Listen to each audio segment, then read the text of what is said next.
Now let me give you a little simple formula for goal setting. Okay? We take 2.5 hours on the weekend for the whole 10-year plan. We don't have time for that tonight. But let me get you started with a little simple formula Mr. Schoaf gave me. And maybe this will be helpful. First of all, I've divided goals into two parts.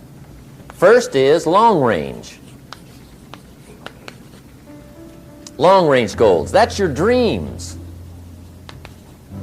Your dreams for the next 3, 5, 10, 20, 30, 40 years. Actually, the rest of your life. Your dreams. You've got to keep dreaming. Ronald Reagan, president, said to the joint session of Congress a few weeks ago, "The Republic is a dream. And if we don't keep dreaming, we will lose the Republic." Your better future is a dream for yourself and for your family. Where do you want to go? What do you want to do? What do you want to be? What do you want to see? You've got to dream dreams. There's a Bible phrase that says, without dreams and visions, people perish. You've got to have something to go for that inspires the heart and the soul. Dreams. From the children of Sanchez, it says, take the crumbs from starving soldiers, they won't die. Take the bread from hungry children, they won't cry. But without dreams, we all will die. You've got to dream. Don't lose your dreams. For yourself, for your future, for your family. The dreams of love and enterprise and travel and doing things. Becoming something unique on your journey here. Don't lose your dreams. Do some dreaming. That's long-range goals. You've got to have those. So that's number one. Here's the second part of goals, short range. Short range goals, that's your goals for tomorrow, this week, this month, this year, the immediate future. We call these confidence builders. Because if you set up something short range, go for it, get it, latch onto it, work hard, accomplish it. That starts building your strong feelings to go for your dreams. Now, I've divided goals into 3 categories. Here they are. Number 1 is economic. That's your goals for money, income, business, profits, production. Economics. Make sure you've got your economics well planned. Economics plays a major role in everybody's life. Economics is major, which means it ought to be meticulously well planned for tomorrow, this week, this month, this year, long range. What if you asked somebody tomorrow if you could see their meticulously well planned list of economic goals? What would they probably say? They say, you some kind of a nut? You must be weird. Hey, I found out what success is. Success is doing what the failures won't do. Make sure you've got your economics well planned. It'll put you in the top 5%. One of the key little subjects we talk about on the weekend is the 7 fundamentals for wealth and happiness. And that's one of them, well-planned economics. It's a fundamental if you want to do well. Join the top 5%. Anybody in this room can join the top 5%, if you will. Okay. Now here's the second category of goals, things. Make a list of the things you want. And on my list of things, now I put everything. Little things as well as major things. Doesn't matter how small it is, it goes on my list. I used to just put major things, cars, homes. I don't do that anymore. I now load my list with everything. Everything. And the reason is, part of the fun of having a list is checking it off. That's it. Boy, at the end of the day, if you can go, got it, got it, got it, got it, got it, got it, whatever it is, right? You get into the habit.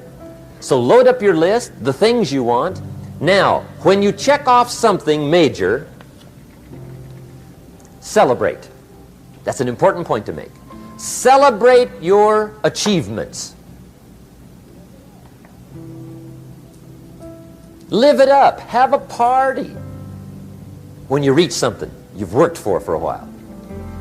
See, we all grow from 2 experiences. One is called the pain of losing. The other one is called the joy of winning. We need both of them. Amplify them as much as you can, which also means make losing painful. If you set up something, fooled around, didn't get it, put it on yourself. On the other side, if you did get it, congratulate yourself. Self-congratulations is a sign of maturity. Seeking congratulations is a sign of immaturity. But hey, winning and losing, see, that's what it's all about. That's the name of the game. Now, some people lead such mediocre lives, at the end of the day, they don't know whether they're winning or losing. They got no clue. Guy's just going through the day with his fingers crossed. There's a better way. Okay, here's the third category of goals, personal development. Put those goals together. Personal development goals. That's your goals to be stronger, more decisive, be a speaker, be a leader, learn a language, all kinds of skills.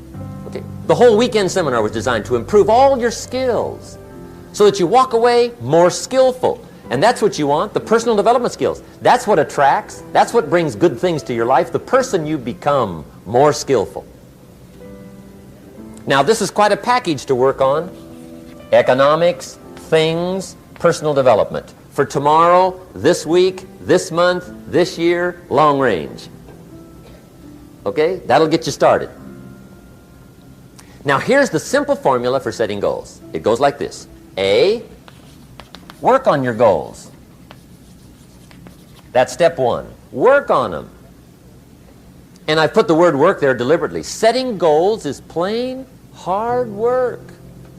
I don't want to kid you. We haven't come here tonight to kid each other. It's work. I know it's work. That's why a lot of people just let it slide. It's work. Many people work hard on their job, but they don't work hard on their future. They just let that slide. And the work involved is making plans. I know most people don't. I understand that. But don't let that be you. Guy says, well, yeah, you work where I work, but the time you struggle home, it's late. You've got to eat a bite of supper, watch a little TV, get to bed. You can't sit up half the night. Plan, plan, plan. And the guy's behind. Good worker, hard worker, sincere. But you've got to be better than sincere, working hard. You've got to be better than a good worker. You've got to be a good planner. Somebody once wisely said, the people who fail to plan are planning to fail. Well said. So work on your goals. Here's step 2. Write your goals down. That's so important. I teach my staff around the world, put your goals in your journal. Because one of the major people you want to study is yourself. Say, here's the list of goals I put together 3 weeks ago. Here's the list of goals I put together 2 years ago. Here's some of the changes I made, rearrangement of my priorities. I scratched these off, I put these on, I've gotten these. Study your accomplishments, study what your desires are. Put them on paper, write them down. Here's another reason for writing your goals down. It shows you're serious about doing better. And to do better, you gotta get serious. You don't have to be grim, but you must be serious. Everybody hopes things will get better. Everybody hopes. Poor people hope. That ought to tell you something. It means the future does not get better by hope. It gets better by plan. I used to have the affliction called passive hope. It's an affliction. It's bad. Probably what's even worse than that is happy hope. Now that is really bad. That's bad. Happy hope. The guy's 50 and he's broke and he's still smiling. See, that's not good. So get serious about your goals. Put them on paper. Write them down. There's all kinds. His goals, her goals, their goals. Business goals, financial independence goals, family goals. I mean, there's so many things to work on this that if you don't get busy and work on it, sure enough, the time will pass. And sure enough, 5 years from now, you'll wind up where you don't want to be, wearing what you don't want to wear, driving what you don't want to drive, being what you don't want to be. Now's the time to fix it. Now, here's the third step to your goals. Check the size of your goals and the kinds of goals. How big they are, what kind they are, affects you. And here's one of the important phrases of the evening. Your goals are affecting you, whatever they are. Your goals affect your handshake. Your goals affect your attitude, personality. Your goals affect the way you walk, the way you talk, the way you dress. All day long, we're being affected by our goals. Now, some people have goals, but they have such lousy goals. The effect is bad. I asked a guy one time, what are your goals for this month? The guy said, look, if I could just scrape up enough money to pay these lousy bills. That was his goal. I'm not saying it isn't a goal. It's a goal, but it's such a lousy goal, the effect is bad. You don't jump out of bed on Monday morning and say, oh boy, another chance to go out and scrape up the money to pay my lousy bills. See, you don't do that. Usually you say, oh, not another Monday.